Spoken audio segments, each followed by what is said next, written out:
I'm Eric Bader. I'm based in New York, but I work all over the world. I'm the worldwide president and chief strategy officer for Initiative worldwide. In 2011, we're seeing more integration than I think we've ever seen at any other time, meaning the appreciation for the interrelationship of media, of how channels work together, of the multiplier effect, of how channels actually improve the total performance of marketing against sales requirements and sales goals. We are seeing clients who have done more in this area and gotten more results out of it than pretty much anything else.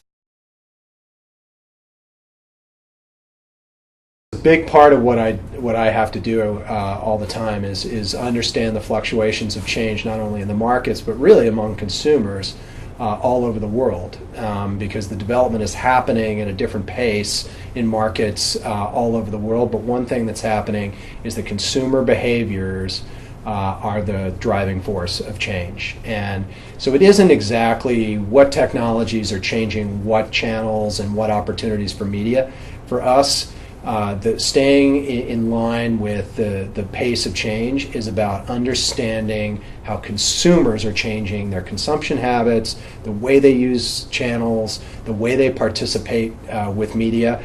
So long as we are doing our research and understanding and watching and interacting with consumers and understanding how they interact with brands, how they participate with brands, that has been the roadmap all over the world for how we know how to react and how to engage with consumers.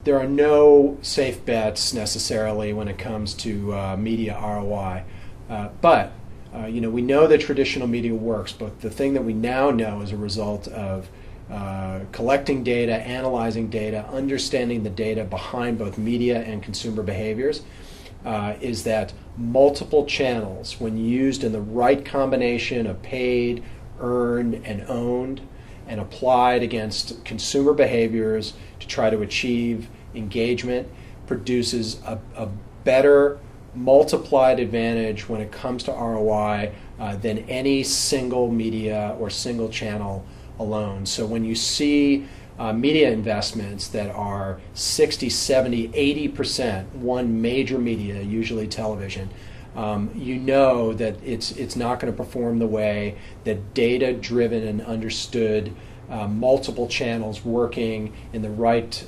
combination with one another is ever going to perform. You're always going to do better when you understand the combinations of complementary channels and how they work to allow you to engage with consumers. I don't think Silicon Valley technologists have a lock on creativity or innovation necessarily at all. They are great at finding algorithms to make things work better and faster and more accurately, and those are great things. But for us, it's the data that comes from the way the consumers interact with brands and the way the consumers interact at retail, on the way to retail, after a transaction.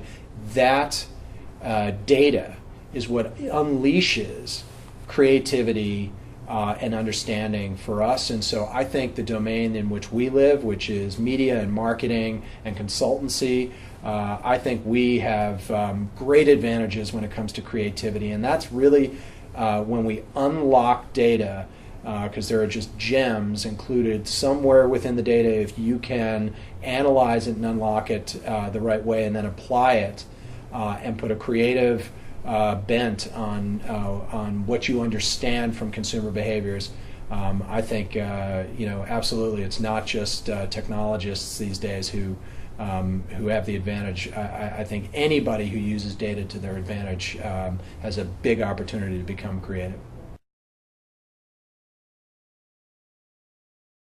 The only thing that really worries me is when I see that social media or mobile or digital is being planned or considered in a vacuum, when it's a silver bullet to solve a problem, when it's the next new big important thing. And that's really what social has become lately, which is all of a sudden social listening has become one of the tactical ways that's supposed to solve everything. Whatever consumers are saying, positive or negative, about a brand, we're supposed to now advise brands to immediately react to whatever consumers are telling the brand through Twitter or through social platforms. But I think it's really, really tactical, and I think that lives in a total vacuum. I think that when we understand the times of day, the contexts, and the places where consumers interact with brands, we're going to know what aspects of digital, what aspects of mobile, what aspects of social are going to apply to the problem. And that makes me a lot more comfortable knowing that there's a total perspective that's really based on the way consumers behave and engage with brands, rather than one big silver bullet idea.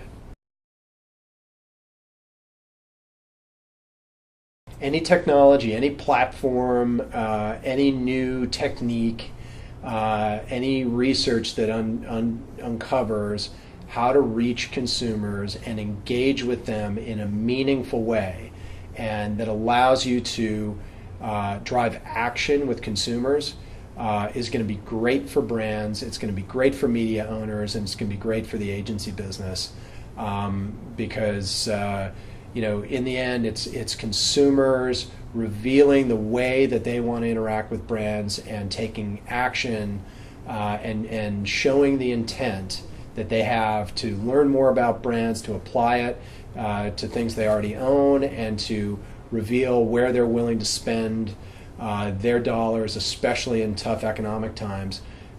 That's the way forward. I like to be really, really hardcore realistic about what can be done to reach consumers. Don't expect me to be pushing any individual platform because it's new and it's exciting, and I'm going to be trying to get clients to get interested in it. I really like a ground up approach, and that's what I'll be talking about. How data unleashes creativity and innovation to reach consumers, and that's the fact when you look at data itself, when you look at creativity, when you look at the opportunities for brands, and that's my perspective, and that's what I plan to talk about.